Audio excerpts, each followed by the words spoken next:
বাংলাদেশকে বাঁচিয়ে রাখতে হলে বাঙালি সংস্কৃতিকে বাঁচিয়ে রাখতে হবে। আমাদের ইতিহাস, আমাদের ঐতিহ্যকে আমাদের চেতনায় ধারণ করে বাঁচিয়ে রাখতে হবে। যারা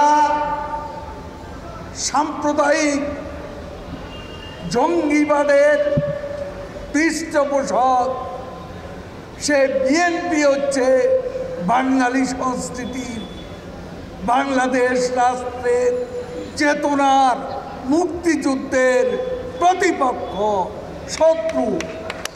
এই শত্রুপক্ষকে আসুন শেখ হাসিনার নেতৃত্বে মুক্তিযুদ্ধের চেতনায়, বাঙালির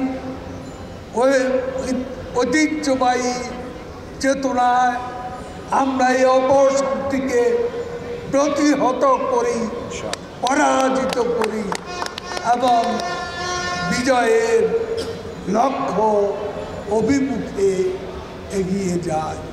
বিকাশে কম খরচে ক্যাশ আউটের লিমিট বেড়ে 50,000, প্রিয় এজেন্টও 2টা।